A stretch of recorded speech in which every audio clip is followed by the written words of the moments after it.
Chapter 19. Abandon the show of saintliness and relinquish excessive prudence, then people will benefit 100-fold. Abandon ostentatious benevolence and conspicuous righteousness, then people will return to the primal virtues of filial piety and parental affection. Abandon cleverness and relinquish gains, then thieves and robbers will disappear. Here are 3 fundamentals on which to depend wherein culture is insufficient. Therefore let all men hold to that which is reliable, namely, recognize simplicity, cherish purity, reduce one's possessions, diminish one's desires. Chapter 20. Avoid learning if you would have no anxiety. The yes and the yea differ very little, but the contrast between good and evil is very great. That which is not feared by the people is not worth fearing. But oh, the difference, the desolation, the vastness between ignorance and the limitless expression of the Tao.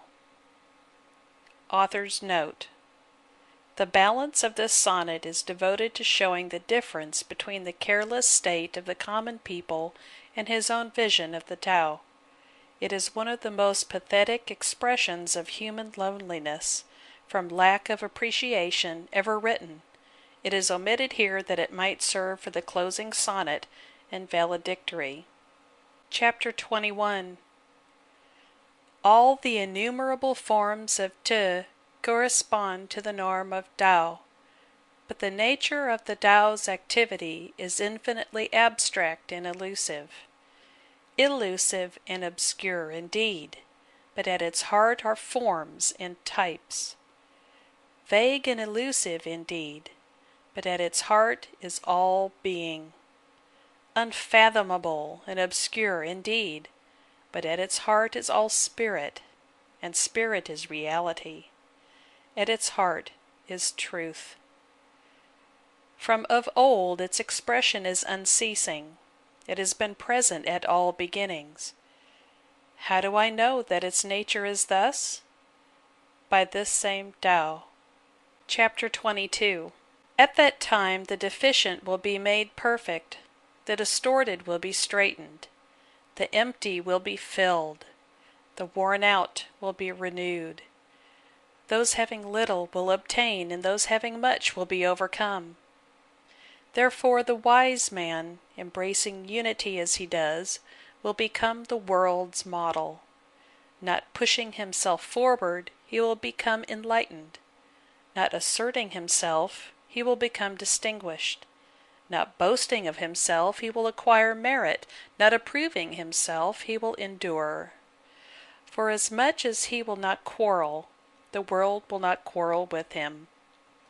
Is the old saying, "The crooked shall be made straight," a false saying?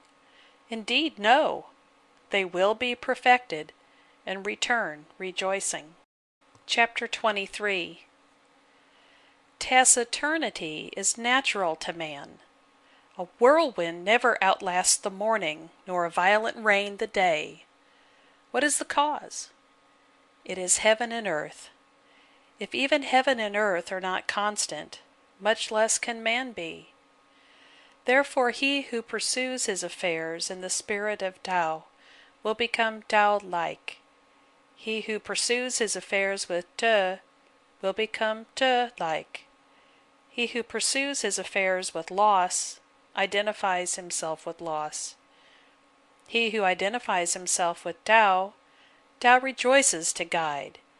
He who identifies himself with Te, Te rejoices to reward. And he who identifies himself with loss, loss rejoices to ruin. If his faith fail, he will receive no reward of faith. Chapter 24.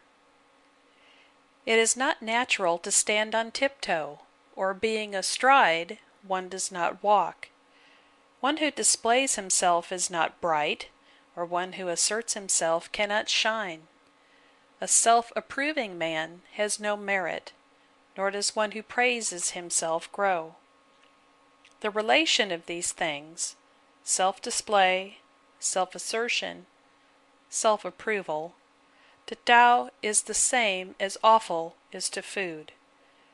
They are excrescences from the system. They are detestable. Tao does not dwell in them. Chapter 25. There is being that is all-inclusive, and that existed before heaven and earth, calm indeed, and incorporeal. It is alone and changeless. Everywhere it functions unhindered. It thereby becomes the world's mother. I do not know its nature. If I try to characterize it, I will call it Tao. If forced to give it a name, I will call it the Great. The great is evasive. The evasive is the distant. The distant is ever coming near. Tao is great. So is heaven great, and so is earth, and so is the representative of heaven and earth. Man is derived from nature. Nature is derived from heaven. Heaven is derived from Tao. Tao is self-derived. Chapter 26. The heavy is the root of the light. The quiet is master of motion. Therefore the wise man in all the experience of the day will not depart from dignity. Though he be surrounded with sights that are magnificent, he will remain calm and unconcerned. How does it come to pass that the emperor, master of 10,000 chariots, has lost the mastery of the empire?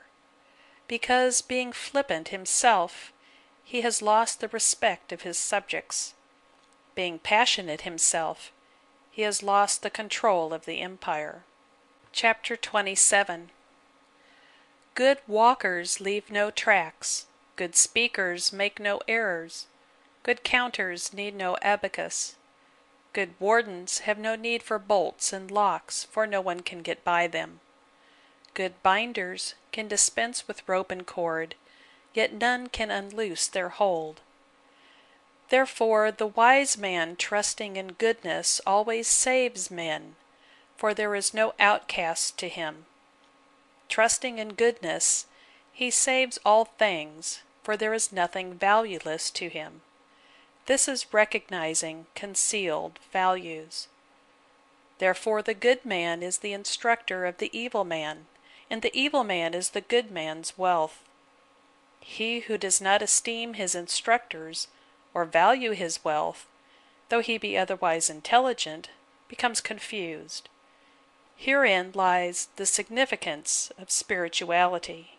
Chapter 28. He who knows his manhood and understands his womanhood becomes useful like the valleys of earth which bring water. Being like the valleys of earth, eternal vitality, te, will not depart from him. He will come again to the nature of a little child. He who knows his innocence and recognizes his sin becomes the world's model. Being a world's model, infinite te will not fail. He will return to the Absolute. He who knows the glory of his nature and recognizes also his limitations becomes useful like the world's valleys. Being like the world's valleys, eternal te will not fail him. He will revert to simplicity. Radiating simplicity, he will make of men vessels of usefulness. The wise man, then, will employ them as officials and chiefs. A great administration of such will harm no one.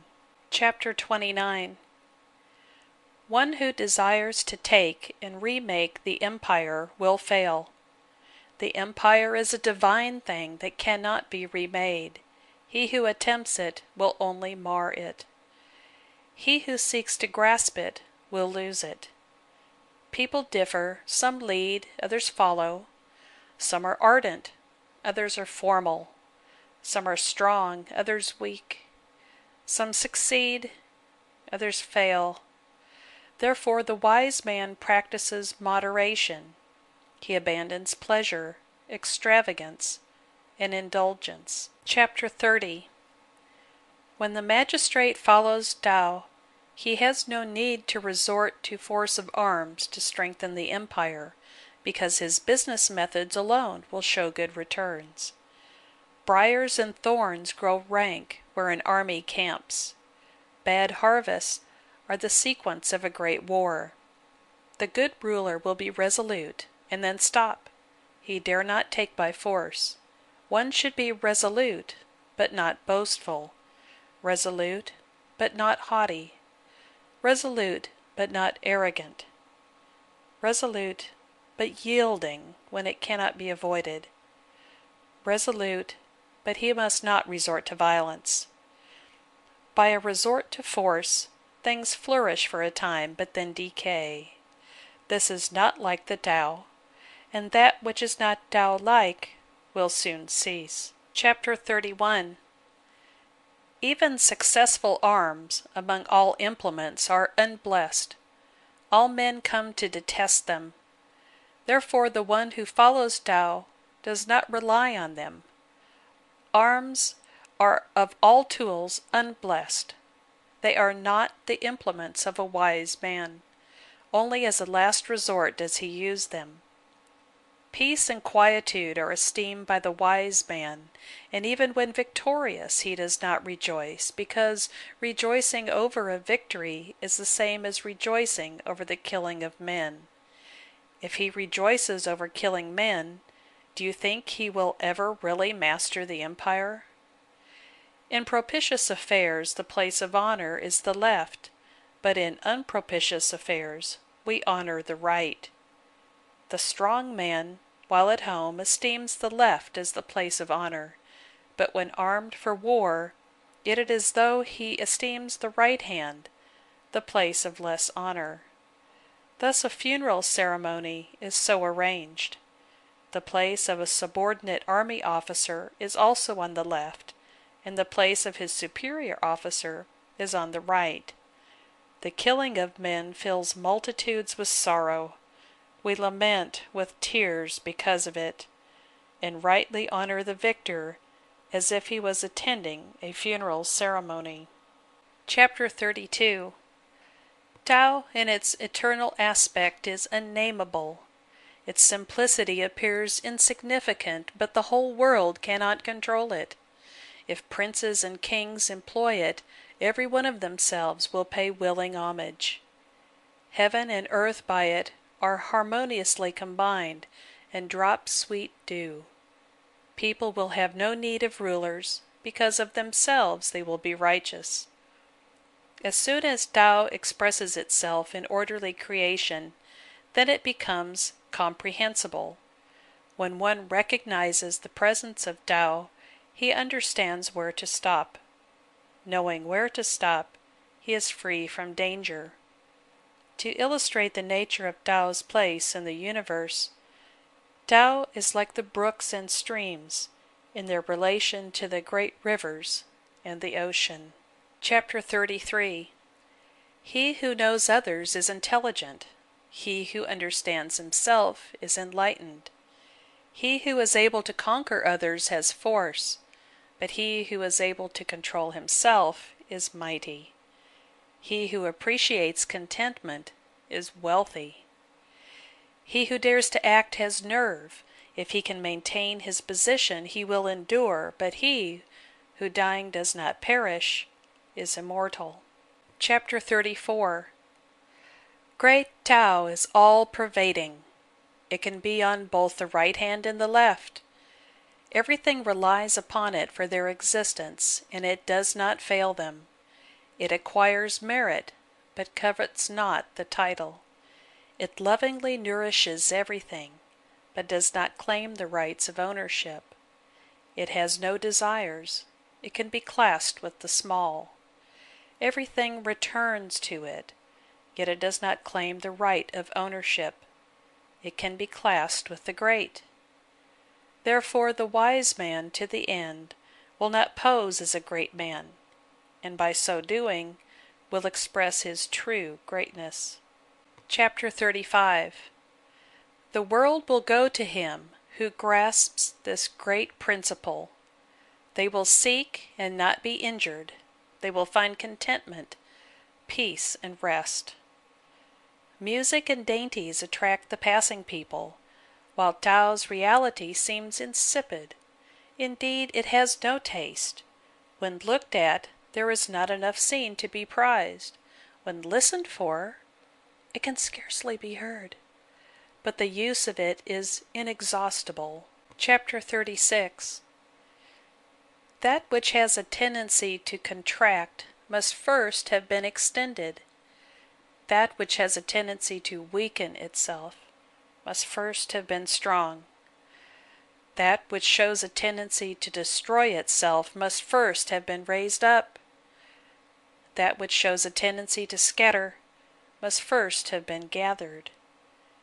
This is the explanation of a seeming contradiction. The tender and yielding conquer the rigid and strong. In other words, spirit is stronger than matter, persuasion than force. The fish would be foolish to seek escape from its natural environment. There is no gain to a nation to compel by a show of force. Chapter 37. Tao is apparently inactive, Wu Wei, and yet nothing remains undone. If princes and kings desire to keep everything in order, they must first reform themselves. If princes and kings would follow the example of Tao, then all things will reform themselves. If they still desire to change, I would pacify them by the simplicity of the ineffable Tao. This simplicity will end desire, and if desire be absent, there is quietness. All people will of themselves be satisfied.